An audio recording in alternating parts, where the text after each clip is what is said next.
Hi, it's me, Tim Dodd, the Everyday Astronaut. We're less than a week away from this year's Starship update from Elon Musk.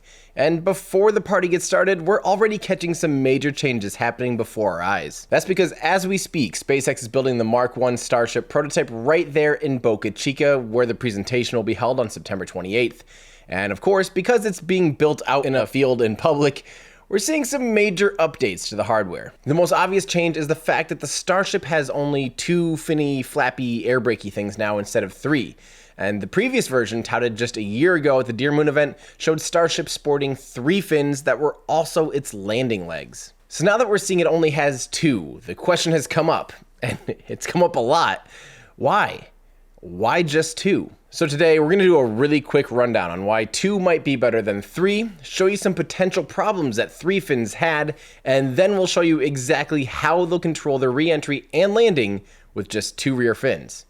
Let's get started. 3, 2, 1, liftoff. That's one small step for man. Contact with a test one. Okay, first things first, I think it'd be fun to do a quick rundown here on this fun little bit of engineering while we get ready for the event on the 28th. So when it gets revealed, we can be like, yeah. And since I've been way too busy now for over 2 months working on what's become literally a documentary on the Aerospike engine, I figured I'd better crank out a nice, easy video here in the meantime. Okay, so now before we get going, I wanted to remind you these are not wings. They are really just giant air brakes, or body flaps, as Elon once called them. Ew. They are perpendicular to the airstream and not parallel, but we'll call them fins or flaps interchangeably in this video. And another note, we're going to use Kerbal Space Program here in this video. And if you're triggered by a game, settle down. We're going to use Kerbal to illustrate some of the problems and demonstrate some of the solutions, but we're doing this knowing this isn't an engineering tool for validations or argument's sake. Regardless, it's still a great demonstrator of the basic physics, and it definitely helps visualize some of the challenges involved. Okay, so let's start off with the obvious reason of why there's now two fins instead of three. Weight. According to Elon Musk, current analysis, which I'm not fully bought into, suggests that two rear fins with separate airframe mounted legs will be lighter. So this is the plan for Mark 1 and Mark 2. So it sounds like there may be some internal debate here on what's lighter, and for now, two fins seems to have won out. But part of me thinks that Elon really loved the old school look of the three fins at the rear. I know he mentioned how it reminded him of Tintin's rocket many times, and considering how much he loves aesthetics, this might actually be kind of true. I think it looks beautiful, and I love the Tintin rocket design, so I kind of wanted to bias it towards that. And I'm a little torn up on this one actually, because I thought it was super cool that the landing legs were also the control surfaces. But then again, there was that third leg that didn't articulate at all and would have had a lot of additional dead weight. And not to mention, making your control surfaces also handle the weight and impact of the entire ship would have likely been rather difficult to engineer. Now, I'm not saying it couldn't be done in the future, and it might not be something that they update to later on, but for now, the easiest path forward for these first prototypes, if they separate the landing legs from the fins, it might have simplified things quite a bit. Not to mention, say you had a rough landing on Mars and broke a landing gear, at least it's not integrated into your primary control surface that helps you survive re-entering Earth's atmosphere. I mean, that's unlikely, but having the two systems separate might not be a bad thing, especially as they develop the vehicle. And after all, don't forget, these first prototypes are really just technology demonstrators. They're flying science experiments that are built as inexpensively and quickly as possible to start shaking out some of these new technologies. Nothing on Starship is set in stone. I mean, look at how much the Falcon 9 evolved in such a short time frame.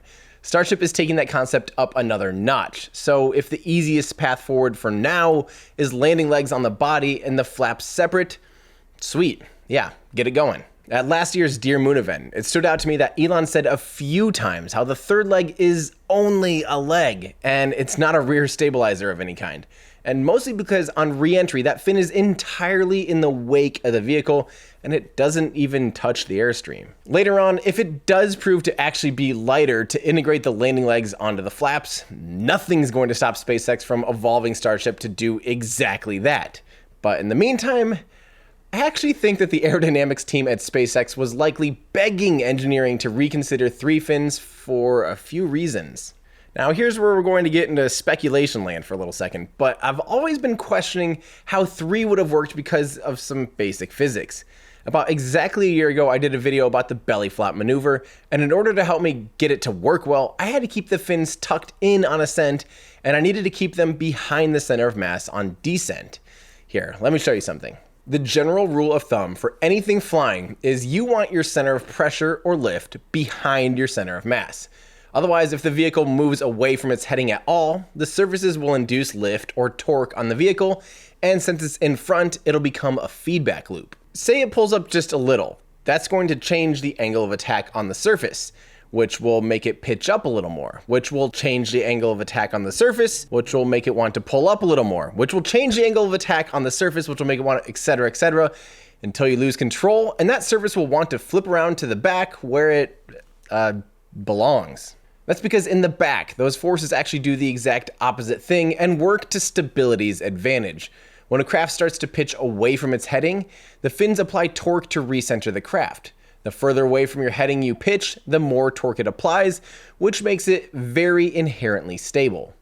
This principle applies to Starship during 3 different phases: ascent, re-entry, and landing, and it does so in 3 very different ways. That's why when we started seeing renderings and animations of the 3-fin Starship ascending on the super heavy booster, my eyes got a little wide and I got a little worried. When I saw that, I thought about throwing a dart backwards. It's probably not going to fly backwards very long. It's probably going to flip right over and orient itself so the fins are in the back. Now that's not to say it can't be done, because the engines have an awful lot of control authority with their gimbal, and they can help maintain proper orientation. But in general, it's much more difficult to fly with large aero surfaces that far out in front of your center of mass. Luckily, computers are really good at managing crazy aerodynamic properties, which is why all modern fighter jets are inherently unstable and are fly-by-wire, where a computer actually interprets the input from the pilot and moves whatever surface is necessary to move the aircraft as the pilot intended.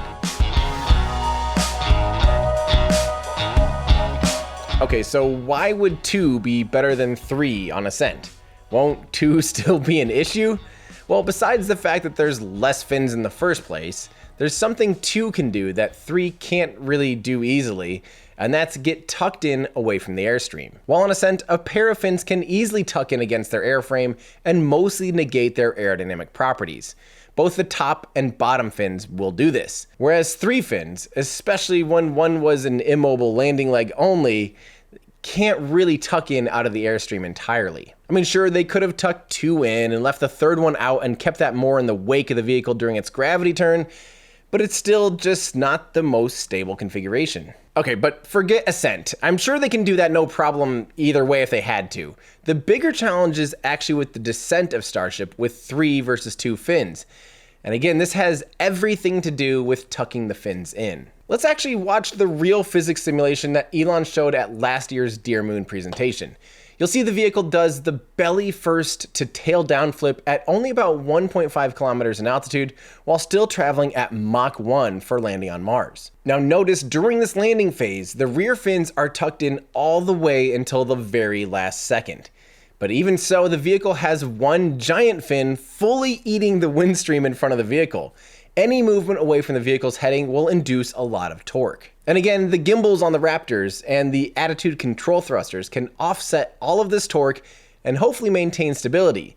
But if you have the option of eliminating something that's going to actively try and make your vehicle lose control, might not be a bad idea to change it. And Elon did go on to say, stability is controlled by very rapid movement of rear and forward fins during entry and landing, as well as ACS thrusters, or attitude control thrusters. The smaller leeward fin would simply be used as a leg. But I think he's mainly talking about re-entry, because during the actual landing portion, the legs and upper fins can only articulate on their dihedral axis. Now, if these fins had the ability to also act like canards, which would be able to produce 2 axes of control through the x-axis of the rocket, I can see where the statement would be true. But during the final tail-down landing portion, they are essentially passive. Notice with just the 2 fins on the bottom, again, just like on ascent, we can tuck them in against the fuselage and mostly negate their aerodynamic effects.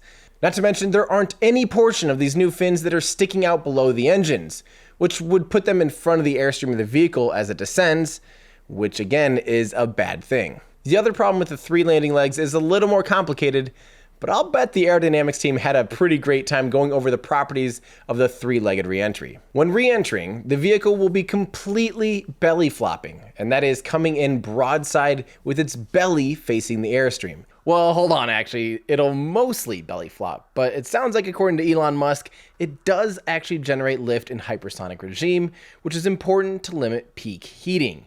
In other words, it could probably pitch down a little bit, which would allow the body to create a little additional lift, which can also limit peak heating and make sure it doesn't ever get too hot. With 3 legs, they're attached at 120 degrees apart from each other, which puts the 2 fins that articulate awfully close to the center of mass of the rocket.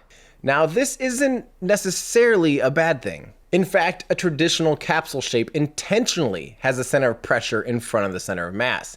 This is known as blunt body dynamics, and in 1952, H. Julian Allen of NACA, now NASA's Ames Aeronautical Lab, discovered a capsule was most stable and dissipated the most heat when it had a blunt surface facing the windstream. So perhaps the fins could function in this manner, but considering how much they actually need to move throughout re-entry, I could see it again being less stable than having those fins behind the center of mass. I even wonder if they do end up going with integrating the legs back onto the fins someday, if they'll have a retractable 3rd leg that would be in the front of the vehicle, so facing windward, and let the other 2 fins remain behind the center of mass for better passive stability. So this is another time where having just 2 fins, when partially retracted through the re-entry, would have a better, more passively stable configuration. But again, I'm sure they had really cool ways to deal with some of these things.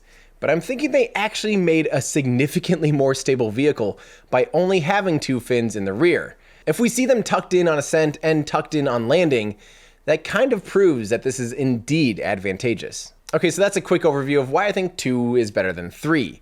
So let's have some fun, and I'm going to show you just how exactly you can control all 3 axes of control with just 2 upper fins and 2 lower fins. Now this method of control hasn't actually changed at all, because that 3rd fin on the back was really completely passive and out of the windstream. So everything we talk about here is the same way it would have worked with 3 fins in the back too. It's actually a really cool method of control. I've never really seen anything like this. Remember, these flaps are perpendicular to the windstream and not parallel like the wings or ailerons of an airplane. The only thing we can do is increase or decrease the amount of drag each one produces. Remember, a plane typically uses a change in lift or deflection to induce pitch, yaw, and roll. Starship will essentially use drag brakes to control its pitch, yaw, and roll, and most aircraft do not do this. My favorite example of this is the B-2 stealth bomber, which doesn't have a tail stabilizer. So in order to induce yaw, it actually opens up what's called a split aileron, which can induce drag on one wing or the other, which then controls the jet's yaw. Here's how this works. Now we're still going to consider the cockpit our frame of reference for pitch, yaw, and roll. To induce pitch, the top and bottom fins can move opposite each other. One extends more while the other retracts, which can help pitch the nose up or push it down. To induce roll, the left and right flaps can move opposite each other, extend one side more than the other, and the vehicle will roll. But you can even induce yaw. For this, we move opposite corners of each other. Top left and bottom right can move opposite of the top right and bottom left. This will induce yaw as it belly flops through the atmosphere. And this is exactly why Elon keeps saying this vehicle is more like a skydiver than an airplane. A skydiver needs to use their limbs to control themselves in a very similar manner. Something I once found out I'm awful at. It's a lot harder than it looks. Every tiny bit of movement I make creates a lot of torque, thanks to the grids on my grid fit. So throughout re-entry, the computer will be continually adjusting the flaps to maintain orientation and a stable configuration.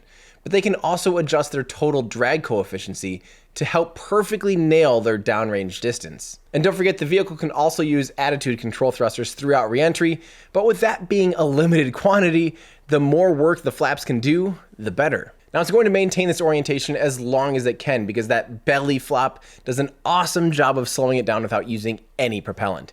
So they really want to do that flip as late as possible. After all, as soon as it goes tail down, it's actually a lot more aerodynamic and will fall a lot quicker, so the engines actually have a lot more work to do. Once the vehicle's ready to do its flip, they're going to tuck the rear fins in and extend the upper ones. Then they'll light up 3 of its Raptor engines, and alongside with the ACS, they're going to reorient the rocket so it basically ends up landing kind of like a Falcon 9.